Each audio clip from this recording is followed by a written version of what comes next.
وَإِذَا سَأَلَكَ عِبَادِي عَنِّي فَإِنِّي قَرِيبٌ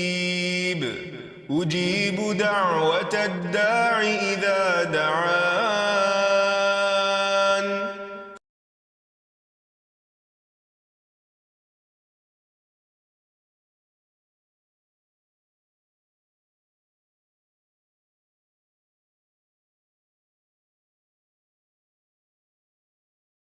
نحمده ونصلي على رسوله الكريم اما بعد فاعوذ بالله من الشيطان الرجيم بسم الله الرحمن الرحيم رب اشرح لي صدري ويسر لي امري واحلل عقدة من لساني يفقهوا قولي. ناظرین، پروگرام دعا کیجئے کے ساتھ ہم آپ کی خدمت میں حاضر ہیں. انشاءاللہ العزیز اس پروگرام میں ہم مختلف مواقع اور مختلف لوگوں کے لیے کی جانے والی دعاؤں کے بارے میں بات کریں گے. آج کے اس ابتدائی پروگرام میں ہم دعا کے آداب اور قبولیت کے مواقع وغیرہ کے موضوع پر بات کریں گے. دعا کیا ہے؟ دعا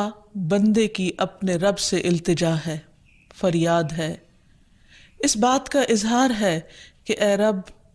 میں محتاج ہوں، میں فقیر ہوں اور تو داتا ہے، تو دینے والا ہے، سارے خزانوں کی کنجیاں تیرے ہاتھ میں ہے، تیرا دروازہ دن رات کھلا رہتا ہے، تو سب کی سنتا ہے، ہر وقت سنتا ہے، تو دل ہی دل میں پکارے جانے والی دعائیں بھی سنتا ہے اور زور سے بولی جانے والی بھی. دعا انسان کی تمناؤں کے لب پر آنے کا نام ہے. جیسے علامہ اقبال نے بہت خوبصورتی سے کہا تھا کہ لب پہ آتی ہے دعا بن کے تمنا میری، کہ میری تمنائیں، میری آرزویں، میرے اندر کی خواہشات اور میری ضروریات، ان سب کو پورا کرنے کے لیے اے رب میری کوششیں کافی نہیں، ان کی تکمیل کے لیے میں تیرے سامنے ہاتھ پھیلاتا ہوں اور میں تجھ سے ہی دعا کرتا ہوں. حضرت زکریا علیہ السلام نے بہت خشوع کے ساتھ اور بہت یقین کے ساتھ اپنے رب سے کہا تھا کہ وَلَمْ أَكُمْ بِدُعَائِكَ رَبِّ شَقِيًّا، کہ تجھ سے دعا مانگ کر اے رب میں کبھی بدبخت رہا ہی نہیں، نامراد رہا ہی نہیں. یعنی تو ضرور سنتا ہے، تو میری بھی سنے گا. اسی وجہ سے ہم دیکھتے ہیں کہ وہ ایک طویل عرصے تک اولاد کی محرومی کے باوجود کبھی مایوس نہیں ہوئے، اپنے رب کو پکارتے رہے، مانگتے رہے، حتیٰ کہ ان کی دعا سن لی گئی. کیونکہ دعا کی قبولیت میں یہ بات ہمیشہ یاد رہے کہ اللہ سبحانہ وتعالی اپنی خاص حکمت کے تحت یہ جانتا ہے کہ کس بندے کو کب کیا چیز عطا کی جانی چاہیے. تو آئیے ابتدا میں ہم دیکھتے ہیں کہ دعا مانگتے کیسے ہیں، دعا کا ادب کیا ہے، سلیقہ کیا ہے. کیونکہ یہ ایک انتہائی کمزور اور عاجز انسان کے الفاظ اس کے عظیم رب کی بارگاہ میں اٹھتے ہیں، تو پھر یہ کیسے ہونے چاہیے تاکہ دعائیں قبول ہو جائیں. تو اس سلسلے میں سب سے پہلی بات تو یہ ہے کہ انسان کو دعا مانگتے وقت پوری توجہ اور پورے خشوع اور خضوع کا مظاہرہ کرنا چاہیے، کیونکہ اللہ سبحانہ تعالیٰ غافل دل کی دعا نہیں سنتا. دعا مانگنے کے ادب میں سب سے پہلا ادب، سلیقہ اور کرینہ یہ ہے کہ انسان پورے اخلاص کے ساتھ، پوری توجہ کے ساتھ، شوق اور محبت کے ساتھ اپنے رب سے مانگے، پورے یقین کے ساتھ کہ اس کا رب اس کی دعا ضرور سنے گا. قرآن مجید میں اللہ تعالیٰ فرماتے ہیں وَادْعُوهُ مُخْلِصِينَ لَهُ الدِّينَ، اس سے دعا کرو دین کو اسی کے لیے خالص کرتے ہوئے، یعنی صرف اللہ سے مانگو، کسی اور سے نہیں، کیونکہ سب کو دینے والا دراصل وہی ہے. انبیاء ہوں یا اولیاء کرام ہوں یا بزرگان دین ہوں، سب کے سب اسی کے آگے سجدہ ریز ہوتے ہیں اور اسی کو پکارتے ہیں. نبی صلی اللہ علیہ وسلم صبح سے شام تک ہر موقع پر اپنے رب کو پکارا کرتے تھے، اور وہ تمام دعائیں احادیث کی کتابوں میں ہمیں صحیح سند کے ساتھ ملتی ہیں کہ کس طرح آپ صلی اللہ علیہ وسلم صبح بستر سے اٹھتے وقت اپنے رب کو پکارتے، پھر نماز میں کون کون سی دعائیں مانگتے، پھر اسی طرح کھانا کھانے سے پہلے، کھانا کھانے کے بعد، یہاں تک کہ اگر چھینک آئے تو اس وقت کیا پڑھا جائے، اور اسی طرح رات کو سوتے وقت اور بے شمار مواقع کی دعائیں، اور اس کے علاوہ بھی نبی صلی اللہ علیہ وسلم کی دعائیں بہت ہی خوبصورت انداز میں مختلف کتابوں میں ہمیں ملتی ہیں، جس سے ہمیں دعا مانگنے کا سلیقہ اور ادب پتہ چلتا ہے، کیونکہ نبی صلی اللہ علیہ وسلم اللہ کے محبوب تھے، اور کس طرح اللہ کے محبوب نے اپنی عاجزی اور انکساری کا اظہار اپنے رب کے حضور کیا ہے، وہ ہمارے لیے ایک بہترین نمونہ ہے۔ پھر دعا مانگنے کے ادب میں ایک اہم ترین ادب یہ ہے کہ انسان توجہ سے مانگے۔ حدیث میں آتا ہے کہ اللہ سبحانہ وتعالی غافل دل کی دعا نہیں سنتا، یعنی انسان جب مانگے تو واقعی اس کو یہ معلوم ہو کہ وہ کیا مانگ رہا ہے، اور پھر تضرع اور عاجزی کے ساتھ بار بار اصرار کر کے مانگے، یہ نہ کہے کہ اے رب تو چاہے تو دے دے اور تو نہیں چاہتا تو نہ دے، نہیں، بلکہ پورے یقین کے ساتھ اپنے رب سے مانگے، اور اس بات کا بھی پورا یقین ہونا چاہیے کہ رب دعا سنتا ہے، کیونکہ وہ دیتا ہے۔ رب نہ سوتا ہے، نہ اس کو اونگ آتی ہے، نہ اس کو نیند آتی ہے، اور اس کو دینے کے لیے کسی سے مشورے کی بھی ضرورت نہیں ہوتی، کوئی اس پر جبر نہیں کر سکتا، کسی کا اس پر زور نہیں۔ اس لیے انسان جب اس سے مانگے تو یہ سوچ کے مانگے کہ اس کو دینے میں پورا پورا اختیار ہے اور وہ میری دعا بھی ضرور سنے گا۔ پھر اسی طرح انسان اپنی عاجزی اور مسکنت کا اظہار کرے، مانگتے وقت انسان اپنے اندر کو بالکل تکبر سے خالی کر لے اور یہ سمجھے کہ میں ایک انتہائی حقیر چیز ہوں اور میرا رب عظیم خالق ہے، پوری کائنات کا مالک ہے، اور میں اسی کے آگے ہاتھ پھیلا رہا ہوں، جو میرے اٹھے ہوئے ہاتھوں کو کبھی خالی نہیں لوٹائے گا، اور اس کو دینے سے محبت ہے، وہ دے کر خوش ہوتا ہے اور دعا کرنے والے سے محبت رکھتا ہے، اور جو دعا نہیں کرتا اللہ تعالیٰ اس سے ناراض ہوتا ہے۔ اللہ سبحانہ وتعالیٰ قرآن مجید میں خود فرماتے ہیں وَقَالَ رَبُّكُمُ ادْعُونِي أَسْتَجِبْ لَكُمْ، تمہارا رب کہتا ہے مجھ سے دعا مانگو، ادعونی استجب لکم، میں تمہاری دعائیں قبول کروں گا۔ اس لیے رب کے وعدے پر یقین کرتے ہوئے ہمیں دعا کرتے رہنا چاہیے۔ پھر اسی طرح یہ ہے کہ دعا میں عاجزی اور انکساری کے ساتھ ساتھ گریہ وزاری بھی ہونی چاہیے، جس طرح نبی صلی اللہ علیہ وسلم بدر کے موقع پر اللہ سبحانہ وتعالیٰ کے حضور آہوزاری کے ساتھ دعائیں کر رہے تھے۔ اس سلسلے میں روایت میں آتا ہے کہ نبی صلی اللہ علیہ وسلم قبلہ رخ ہو کر گڑ گڑا کے دعا کر رہے تھے کہ اے اللہ میرے لیے اپنے کیے ہوئے وعدے کو پورا فرما، اے اللہ اپنے وعدے کے مطابق عطا فرما، اے اللہ اگر اہل اسلام کی یہ جماعت ہلاک ہو گئی تو زمین پر تیری عبادت نہ کی جائے گی۔ اور پھر اس قدر عاجزی و زاری تھی کہ حضرت ابوبکر صدیق رضی اللہ تعالیٰ عنہ نے جب آپ کو دیکھا تو پیچھے سے آ کر آپ سے چمٹ گئے اور کہنے لگے کہ اے اللہ کے نبی اب بہت کافی ہو چکا، آپ نے اپنے رب سے بہت کچھ مانگ لیا، اللہ تعالیٰ آپ سے کیے ہوئے وعدے کو ضرور پورا کرے گا۔ پھر اسی طرح یہ ہے کہ انسان دعا میں تکرار کرے، یہ نہ ہو کہ ایک بار مانگے، دو بار مانگے اور اس کے بعد تھک کر بیٹھ جائے اور یہ کہے کہ میری دعا تو سنی نہیں جاتی، اس لیے دعا مانگنے کا فائدہ نہیں۔ ہم دیکھتے ہیں کہ کس طرح انبیاء علیہم السلام مسلسل دعائیں مانگتے رہے، اصرار کے ساتھ مانگتے رہے۔ اس سلسلے میں ہمیں رسول اللہ صلی اللہ علیہ وسلم کی ایک حدیث سے بھی پتہ چلتا ہے کہ جب اصرار کے ساتھ اور تکرار کے ساتھ انسان دعا کرتا ہے تو اس کا کیا فائدہ ہوتا ہے۔ آپ صلی اللہ علیہ وسلم نے فرمایا جس شخص نے 3 مرتبہ اللہ تعالیٰ سے جنت مانگی، جنت اس کے لیے دعا کرنے لگتی ہے کہ اے اللہ اسے جنت میں داخل کر دے،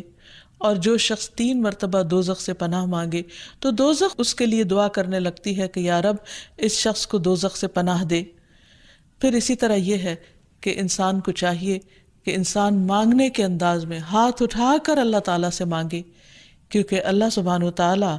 بہت حیا والا ہے، بہت کرم فرمانے والا ہے۔ اس کو اس بات سے شرم آتی ہے کہ اس کا کوئی بندہ اس کے آگے ہاتھ پھیلائے اور پھر اللہ تعالیٰ ان ہاتھوں کو خالی لوٹا دے۔ وہ سب سے بڑا بادشاہ ہے، حقیقی بادشاہ، مالک کائنات، سارے خزانوں کا مالک، وہ کبھی بھی اپنے بندے کو خالی ہاتھ نہیں لوٹاتا۔ ہاں یہ ضرور ہے کہ کبھی وہ انسان کو فوراً مل جاتا ہے جو انسان اپنے لیے طلب کرتا ہے، اور کبھی ایسا ہوتا ہے کہ اس سے بہتر کچھ اور عطا کر دیا جاتا ہے، یا اس سے کوئی آنے والی مصیبت ٹال دی جاتی ہے، یا پھر آخرت میں اس کے لیے اس دعا کے اجر کو ذخیرہ کر دیا جاتا ہے، جسے دیکھ کر انسان تمنا کرے گا کہ کاش دنیا میں اس کو اپنی دعاؤں کے صلے میں کچھ بھی نہ ملا ہوتا۔ پھر اسی طرح یہ ہے کہ دعا کرتے وقت انسان کو حمد و ثنا کے ساتھ آغاز کرنا چاہیے، یعنی اللہ سبحانہ و تعالیٰ کی تعریف کرنی چاہیے، نبی صلی اللہ علیہ وسلم پر درود شریف پڑھنا چاہیے، اور اس کے بعد اپنی عرض رکھنی چاہیے۔ تو جس دعا کے آگے پیچھے درود شریف پڑھ لیا جائے وہ دعا بھی قبول ہوتی ہے۔ فضالہ بن عبید رضی اللہ عنہ سے روایت ہے کہ ایک مرتبہ رسول اکرم صلی اللہ علیہ وسلم تشریف فرما تھے، ایک شخص آیا اور اس نے نماز پڑھی، پھر کہنے لگا اے اللہ مجھے بخش دے اور مجھ پر رحم کر۔ تو رسول اللہ صلی اللہ علیہ وسلم نے فرمایا اے نمازی، تو نے جلدی کی، جب نماز پڑھ چکو تو بیٹھے رہو، اللہ کی اس طرح حمد و ثنا بیان کرو جیسا کہ اس کا حق ہے، پھر مجھ پر درود بھیجو، پھر اس سے دعا کرو، یعنی یہ دعا مانگنے کا ادب اور سلیقہ ہے۔ پھر اسی طرح یہ ہے کہ انسان کی دعاؤں کی قبولیت میں بعض اوقات اس کے گناہ حائل ہوتے ہیں، اور جب انسان استغفار کرتا ہے، توبہ کرتا ہے، تو دروازے کھل جاتے ہیں۔ اسی لیے انسان جب دعا کرے تو اس کے ساتھ ساتھ اپنے رب سے توبہ اور استغفار کرے۔ پھر اسی طرح دعا کرنے کے ادب میں سے ایک چیز یہ بھی ہے کہ انسان جب دعا کرنا شروع کرے تو سب سے پہلے اپنے لیے دعا کرے، پھر اپنے قریبی لوگوں کے لیے دعا کرے، اور پھر تمام لوگوں کے لیے دعا کرے۔ جیسے حضرت ابراہیم علیہ السلام کی دعا میں آتا ہے ربنا اغفر لی ولوالدی وللمؤمنین یوم یقوم الحساب، کہ اے ہمارے رب مجھے بخش دے اور میرے والدین کو بخش دے اور تمام مومنوں کو بخش دے جس دن حساب کتاب قائم ہو۔ پھر اسی طرح دعا مانگنے کے آداب میں سے یہ بھی ہے کہ انسان جامع الفاظ کے ساتھ، بہترین الفاظ کے ساتھ دعا مانگے، اور اس سلسلے میں ہم دیکھتے ہیں کہ نبی صلی اللہ علیہ وسلم سے بڑھ کر کس کے الفاظ جامع ہو سکتے ہیں، کمپریہنسو، کہ کم الفاظ میں زیادہ بڑی چیزیں مانگی گئی ہیں۔ اس لیے ہمیں مسنون دعاؤں کو یاد کرنے اور ان کو پڑھنے کا بھی اہتمام کرنا چاہیے۔ نبی صلی اللہ علیہ وسلم کو جو خاص چیزیں عطا کی گئی تھیں ان میں سے ایک چیز جوامع الکلم تھی، جس کے بارے میں آپ نے فرمایا اوتیت جوامع الکلم، مجھے جامع بات کہنے کی صلاحیت بخشی گئی ہے، یعنی کم الفاظ میں زیادہ بڑا مضمون۔ پھر اسی طرح انسان کو اپنے نیک اعمال کو وسیلہ بنا کر دعا کرنی چاہیے۔ اگر زندگی میں انسان نے خالصتاً اللہ تعالیٰ کے لیے کچھ کام کیا ہو تو مشکل وقت میں، تکلیف کے وقت میں، پریشانی کے وقت میں انسان اپنے رب کے سامنے اس نیک عمل کا ذکر کر کے اس کے وسیلے سے دعا کرے۔ جیسے ہمیں ایک حدیث سے پتہ چلتا ہے کہ کچھ لوگ کہیں سفر پر جا رہے تھے تو راستے میں بارش شروع ہو گئی، بارش سے بچنے کے لیے انہوں نے غار میں پناہ لی، تو اتنے میں ایک بڑا پتھر لڑک کر غار کے دروازے کے آگے آ گرا اور غار کا دروازہ بند ہو گیا، اور اس طرح وہ باہر نہیں نکل پا رہے تھے۔ تو اس وقت ان تینوں نے آپس میں یہی سوچا کہ ہم اپنے اس عمل کو سامنے رکھ کر اللہ تعالیٰ سے دعا کرتے ہیں جو خالصتاً ہم نے اللہ تعالیٰ کی رضا کے لیے کیا۔ تو بہرحال تینوں نے اپنے اپنے نیک عمل کا ذکر کیا، جس کی بدولت ان کی دعا قبول ہو گئی اور غار کے پتھر ہٹ گیا جو کہ بظاہر ناممکنات میں سے تھا، اور اس طرح وہ لوگ وہاں سے نکل آئے، ادروائز ان کی زندگی بھی خطرے میں تھی۔ پھر اسی طرح یہ ہے کہ اللہ تعالیٰ کے خوبصورت ناموں کو وسیلہ بنا کر دعا کرنی چاہیے۔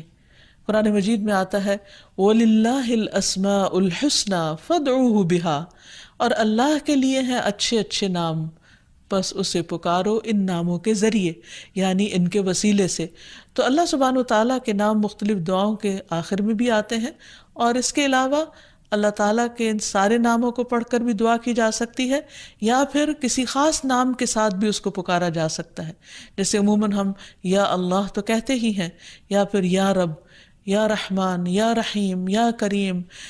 یا ذی الجلال والاکرام، یا حی یا قیوم برحمتک استغیث۔ ان اچھے اچھے ناموں کے ساتھ اللہ تعالیٰ کو بار بار پکار کر دعا کرنے سے دعا قبول ہوتی ہے۔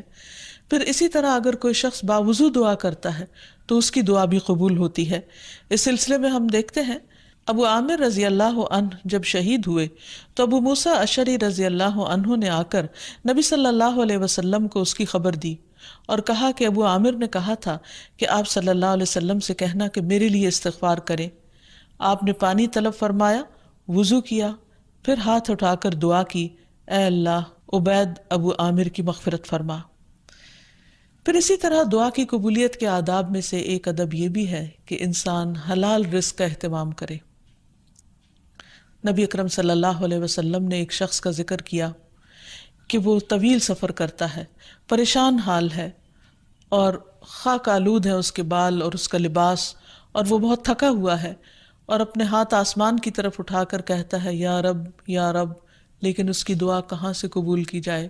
اس کا کھانا بھی حرام کا، اس کا پہننا بھی حرام کا، اور وہ حرام پر ہی پرورش پایا، تو اس کی دعا کہاں سے قبول ہو؟ تو اس سے یہ پتہ چلتا ہے کہ انسان اگر یہ چاہتا ہے کہ اس کی دعائیں قبول ہوں تو وہ اپنے کھانے پینے اور اپنے لباس اور اپنی زندگی میں بھرپور طریقے سے حلال کا اہتمام کرے۔ پھر اسی طرح یہ ہے کہ دعا میں تصنع اور تکلف سے پرہیز کرنا چاہیے۔ اس سلسلے میں ایک حدیث میں آتا ہے، ابن عباس فرماتے ہیں کہ دعا میں قافیہ بندی سے پرہیز کرتے رہنا، کیونکہ میں نے رسول اللہ صلی اللہ علیہ وسلم اور آپ کے صحابہ کو دیکھا ہے کہ وہ ہمیشہ اس سے اجتناب کرتے تھے، یعنی اس سے بچا کرتے تھے۔ پھر اسی طرح دعا میں مبالغے سے بھی پرہیز کرنا چاہیے۔ نبی صلی اللہ علیہ وسلم نے فرمایا عنقریب اس امت میں ایسے لوگ آئیں گے جو طہارت اور دعا میں مبالغہ کریں گے، یعنی حد سے زیادہ لمبی دعائیں کریں گے، کیونکہ دعا اس وقت تک انسان کو کرنی چاہیے جب تک اس کا خشوع و خضوع قائم رہے اور واقعی وہ اللہ سے دعا کر رہا ہو۔ لیکن صرف لمبی دعا اس لیے کہ شاید بہت زیادہ لمبی دعا کرنے سے زیادہ قبولیت ہوگی، تو اصل چیز کوالٹی ہے۔ بعض اوقات انسان صرف ایک جملہ بولتا ہے لیکن اتنے درد کے ساتھ، اتنے احساس کے ساتھ، اتنی شدت کے ساتھ کہ وہی کافی ہو جاتا ہے۔ جیسے یونس علیہ السلام نے مچھلی کے پیٹ میں پکارا تھا، لا الہ الا انت سبحانک انی کنت من الظالمین، کہ لا الہ الا انت، نہیں کوئی الہ مگر تو ہی، سبحانک تو پاک ہے، انی کنت من الظالمین، بے شک میں ظالموں میں سے ہوں، میں گناہ گاروں میں سے ہوں۔ تو ان کی دعا فوراً سن لی گئی، قبول کر لی گئی۔ پھر اسی طرح کچھ اوقات اور مقامات ایسے ہیں کہ جہاں انسان کی دعا قبول ہوتی ہے، مثلاً رات کے آخری حصے میں دعائیں بہت قبول ہوتی ہیں۔ حدیث میں آتا ہے رسول اللہ صلی اللہ علیہ وسلم نے فرمایا ہمارا رب تبارک و تعالی ہر رات کو اس وقت آسمان دنیا پر آتا ہے جب رات کا آخری تہائی حصہ رہ جاتا ہے، وہ کہتا ہے کوئی مجھ سے دعا کرنے والا ہے کہ میں اس کی دعا قبول کر لوں؟ کوئی مجھ سے مانگنے والا ہے کہ میں اسے عطا کر دوں؟ کوئی مجھ سے بخشش طلب کرنے والا ہے کہ میں اسے بخش دوں؟ یعنی اگر کوئی اس وقت مجھ سے دعا کرے گا تو میں ضرور اس کی دعا قبول کر لوں گا۔ لیکن عموماً رات کے آخری حصے میں انسان گہری نیند میں چلا جاتا ہے اور یہ قبولیت کا وقت اس سے کھو جاتا ہے۔ تو اس خصوصی طور پر اگر انسان کی زندگی میں کوئی پریشانی ہو یا کچھ چیزوں کے بارے میں وہ واقعی سنجیدہ ہو کہ وہ اسے ملنی چاہیے دنیا اور آخرت کی کامیابیوں میں سے، بھلائیوں اور خیر میں سے، تو اس کو چاہیے کہ اس وقت میں دعا کا اہتمام کرے۔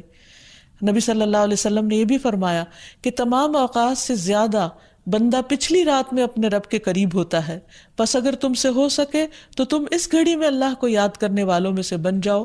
تو ضرور بن جاؤ۔ پھر اسی طرح اذان کے بعد اور اقامت سے پہلے دعا قبول ہوتی ہے، یعنی مؤذن جب اذان دے رہا ہو تو جو الفاظ وہ دہرا رہا ہو ان کو دہراتے جانا چاہیے، سوائے حی علی الصلاۃ اور حی علی الفلاح کے کہ اس کے جواب میں لا حول ولا قوت الا باللہ پڑھنا چاہیے۔ اور جب مؤذن اذان کہہ چکے تو اذان کے بعد کی دعا پڑھ کے درود شریف پڑھ کر جو بھی انسان کے دل میں حاجت ہو وہ اپنے رب کے سامنے رکھے، تو وہ دعا کے قبولیت کا وقت ہوتا ہے، اس وقت آسمان کے دروازے کھلتے ہیں۔ تو اس وقت انسان کو یہ وقت ضائع نہیں کرنا چاہیے اور چھوٹی چھوٹی چیزیں بھی اپنے رب سے مانگتے چلے جانا چاہیے تاکہ انسان کسی انسان کا محتاج نہ ہو۔ پھر اسی طرح سجدہ میں انسان اپنے رب کے بہت قریب ہوتا ہے، اس وقت دعائیں خوب سنی جاتی ہیں، تو خوب خوب انسان کو پکارنا چاہیے۔ فرض نماز کے بعد دعا قبول ہوتی ہے، تو فرض نماز کے بعد آیت الکرسی پڑھنا اور دعا مانگنا انسان کے فائدے میں ہے، بجائے اس کے کہ انسان فوراً مصلی سے اٹھ جائے یا ادھر ادھر کی باتیں شروع کر دے۔ پھر اسی طرح جمعے کے دن ایک خاص گھڑی ہوتی ہے جس میں انسان کی دعا قبول ہوتی ہے، اور اس کے بارے میں ایک روایت میں آتا ہے کہ وہ جمعے کے دن کی آخری گھڑی ہوتی ہے۔ تو بہرحال جمعے کے دن خصوصی طور پر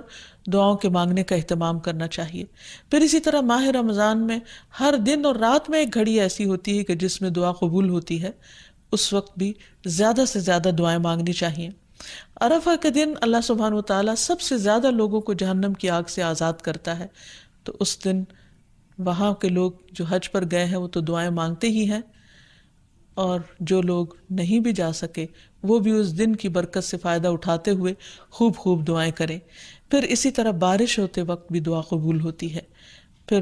زمزم پیتے وقت دعائیں قبول ہوتی ہیں، قرآن مجید کی تلاوت کے بعد دعا قبول ہوتی ہے، تو انسان کو ان مواقع سے خوب خوب فائدہ اٹھانا چاہیے۔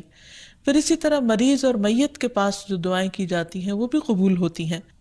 اور آخر میں یہ کہ رسول اللہ صلی اللہ علیہ وسلم نے بعض ایسے کلمات بتائے ہیں کہ جن کے ساتھ اگر اللہ تعالیٰ کو پکارا جائے تو انسان کی دعا قبول ہوتی ہے، اور وہ ہیں اللہم انی اسألک یا اللہ الاحد الصمد الذي لم يلد ولم يولد ولم يكن له كفوا أحد أن تغفر لي ذنوبي إنك أنت الغفور الرحيم۔